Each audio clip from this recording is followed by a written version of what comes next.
अस्सलाम वालेकुम dear viewers, मेरे चैनल पर खुशामदीद। हमने लेक्चरर कॉमर्स प्रिपरेशन सीरीज में मैनेजर इकोनॉमिक्स के टॉपिक स्टार्ट किए थे। आज हम वेरी इंपॉर्टेंट टॉपिक पढ़ेंगे, इलास्टिसिटी ऑफ डिमांड। तो विदाउट आपका टाइम वेस्ट किए हम डायरेक्ट लेक्चर पे चलते हैं। इलास्टिसिटी है क्या? Responsiveness of demand to change in different factors. तो डिफरेंट फैक्टर्स थ्रू चेंज आए डिमांड में, इसको हम इलास्टिसिटी कहते हैं। इलास्टिसिटी ऑफ डिमांड में जो है सबसे पहले आ जाती है हमारी, उसमें प्राइस आ जाती है, फिर इनकम, फिर डिफरेंट रिलेटेड गुड्स वगैरह। Measure the sensitivity. आपका जो लॉ ऑफ डिमांड है वो जस्ट जो है इंडिकेट करता है कि प्राइस और डिमांड का रिलेशनशिप है और इनवर्स रिलेशनशिप है, बट इन अ परसेंटेज, इन कितनी परसेंट में या रिस्पॉन्स क्या है डिमांड का ऊपर नीचे होने का, वो हमें किस में पता चलता है? इस इलास्टिसिटी ऑफ डिमांड में। ये क्यों इंपॉर्टेंट है for price decision? Price elasticity of demand, इसमें जो सबसे पहले important factor elasticity of demand में हम डिस्कस करते हैं वो प्राइस के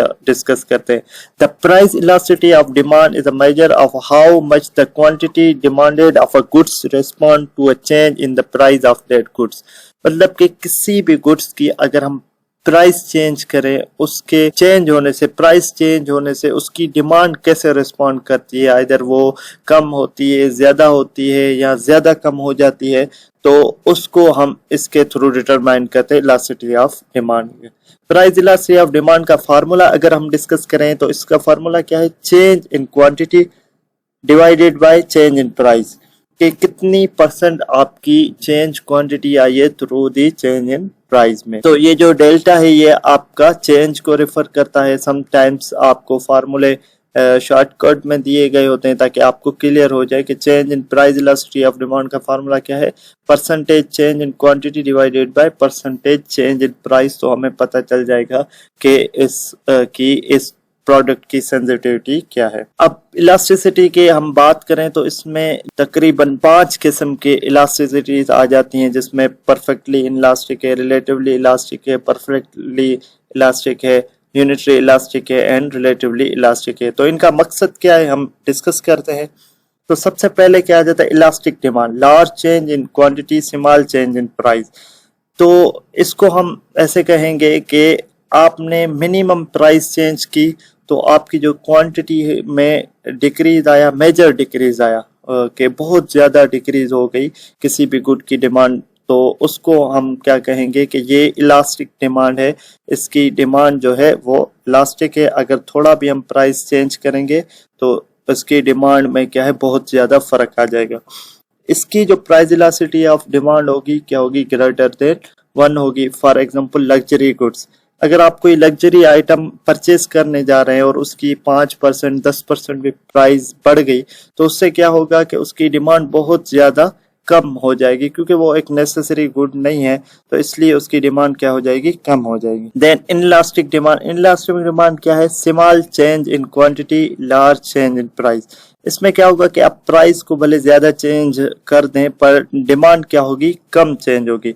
लाइक हमारा पेट्रोल है, नेसेसिटी है, अगर अब कितनी पेट्रोल की प्राइस इंक्रीज हो गई लेकिन लोग यूज कर रहे हैं, जरूरत कर रहे हैं, हाँ इधर कुछ लोगों ने कम कर लिया होगा लेकिन उसकी जो क्वांटिटी चेंज आई है वो कम आई होगी as compared to price. Then unitary elastic, proportionate change in the quantity demand and price. इसमें क्या होगा कि आपकी जितनी डिमांड डिक्रीज हुई है प्राइस के इंक्रीज होने से, उतनी ही आपकी जो है प्राइस इंक्रीज। फॉर सपोज हमने 10% प्राइस इंक्रीज की है तो आपकी डिमांड डिक्रीज कितनी हुई? 10% डिक्रीज होगी, तो उसको हम यूनिटरी इलास्टिक डिमांड कहते हैं। देन हमारे पास आ जाता है perfectly elastic demand, infinite elasticity demand curve horizontal. इसमें क्या होगा कि हम माइनर सी जो है चेंज करेंगे प्राइस में और डिमांड अचानक से 0 पर आ जाएगी।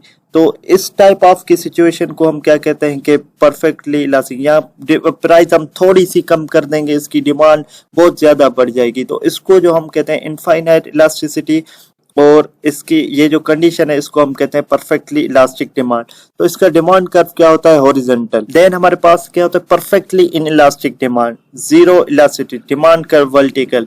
तो इस टाइप ऑफ गुड्स या इस टाइप ऑफ की जो प्रोडक्ट्स होती है उनमें जो प्राइस इलास्टिसिटी होती है वो बिल्कुल ही 0 होती है, कि आप कितनी भी प्राइस बढ़ाते जाए क्वांटिटी डिमांडेड जो है वो सेम ही रहेगी।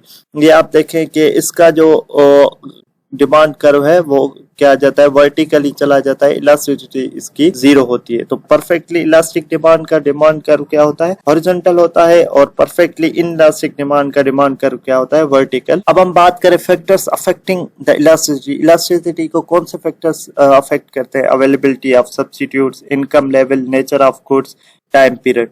तो अवेलेबिलिटी ऑफ सब्स्टिट्यूट्स की बात करें कि आप देख रहे होंगे हमारे यहाँ ऐसे गुड्स होते हैं जिनके सब्स्टिट्यूट्स अवेलेबल होते हैं, लाइक टी, कॉफी। टी का जो सब्स्टिट्यूट है वो कॉफी है।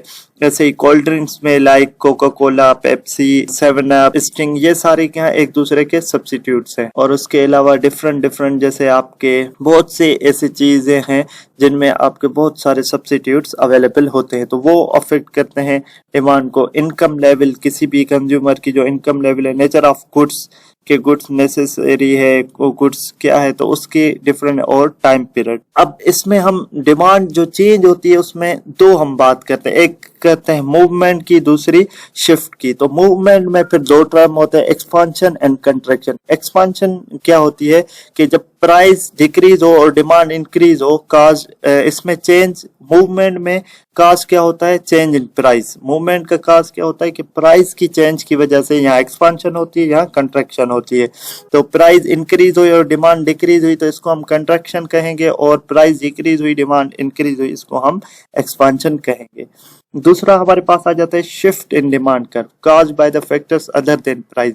इसमें हम प्राइस को नहीं लेते, बाकी जितने भी फैक्टर्स है, जैसे मैंने सब्स्टिट्यूट्स का बताया, टाइम पीरियड का बताया, तो वो सारी चीजें इसमें फैक्टर्स आ जाती हैं। तो इसको हम क्या कहते हैं, shift in demand. Right shift increase in demand, left shift decrease in demand. ये डिमांड कर्व की बात हो रही है। अगर राइट शिफ्ट होगी तो इंक्रीज इन डिमांड होगी, एंड लेफ्ट शिफ्ट होगी तो डिक्रीज इन डिमांड होगी।